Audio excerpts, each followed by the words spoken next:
Radical. Viewer discretion is advised.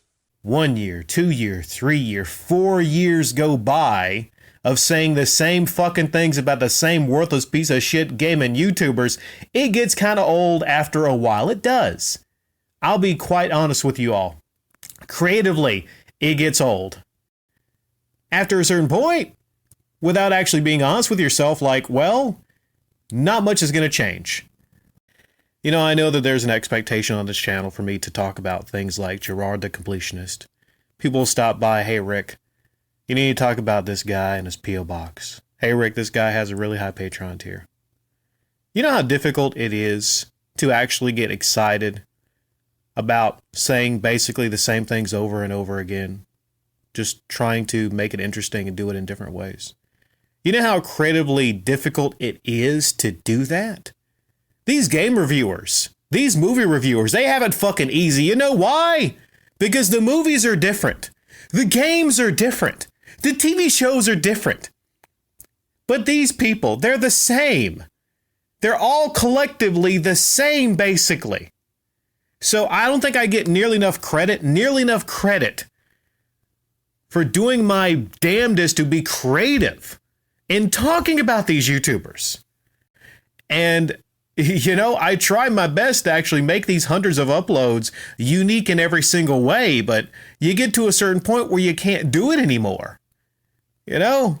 So that actually bothers me that I can't be creative in these anymore, as creative as I want to be, right? It bothers me, like when I talked about my frustrations video, how in all honesty, it's probably having very small impact on people like Jirad. He's still going to get shit in his P.O. box.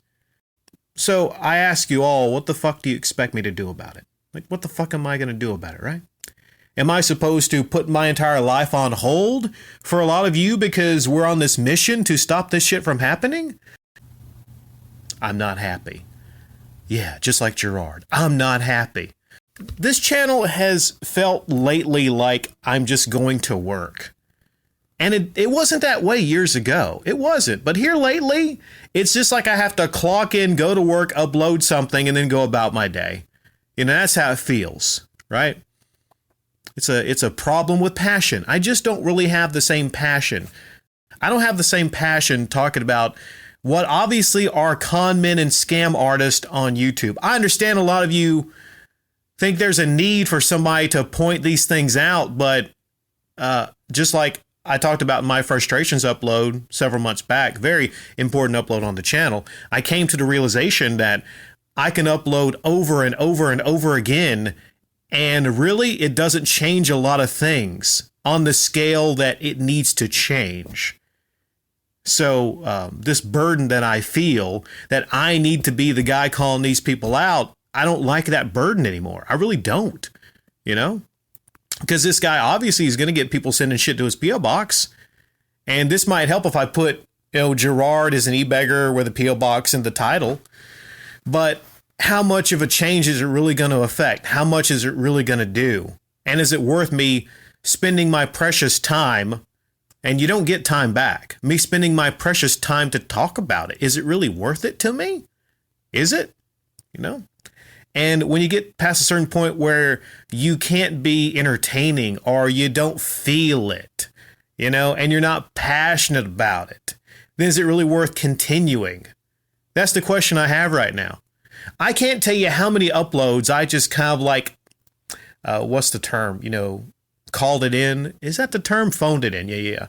I can't tell you how many uploads about Metal Jesus or John Hancock or this guy or Dreamcast guy I just phoned in because I really wasn't even there. I'm like, okay, I understand. I got to do this. I got to phone it in. Should that be how things are? I'll tell you right now, there's a lot of you in the comment section that are much more passionate about taking it to e-beggars than I am here at the end of 2020. Just like a lot of you in the comment section are more passionate about TV shows or anime or certain movies or video games. Yeah, there's people in the comment section that are more passionate about video games than I am. There's things that I'm passionate about that very few of you are going to be passionate about. But YouTube should be ultimately about a creator sharing their passions with the world, I think. And I understand critical satire. I understand it. But I think for the longest time, this channel was based primarily upon critical satire of YouTubers, specifically gaming YouTubers. And this is something a lot of my critics would actually point out. And then in 2020, I think I made great strides to actually change up the channel and extend the channel. And I think I don't get as much credit for doing that when, honestly, people in my situation probably would have no incentive on even doing that. YouTube should be fun. It should be first and foremost. It should be about sharing your passions on your hobby videos. But somewhere along the line, I became one of the most prominent people in critical satire, most specifically critical satire of gaming YouTubers. It just kind of happened.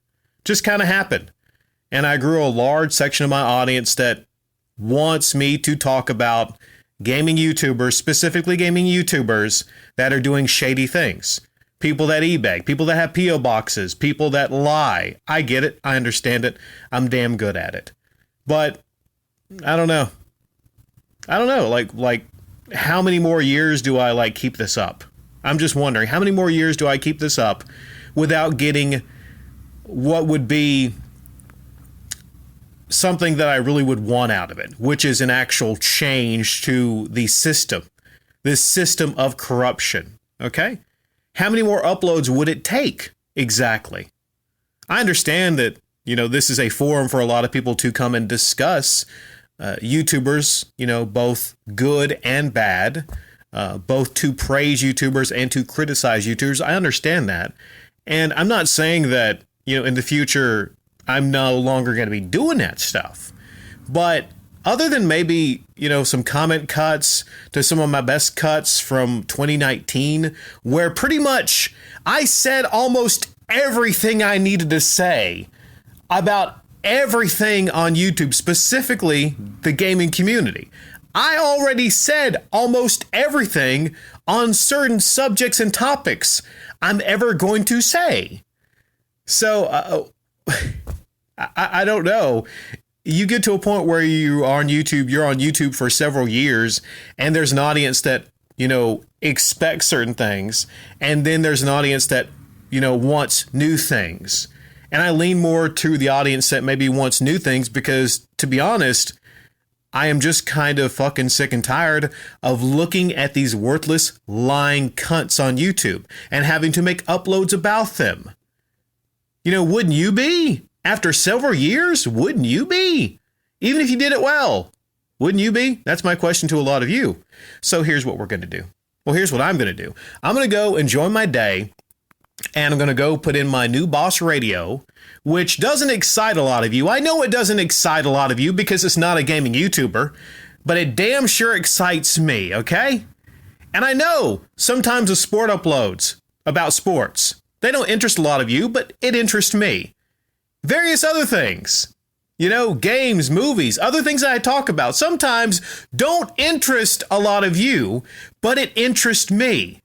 You get it? So how about going forward, we're going to have a compromise, okay? I'll still upload things about gaming YouTubers because I know a lot of you enjoy that, right? But I also will do many other things and talk about many, many other things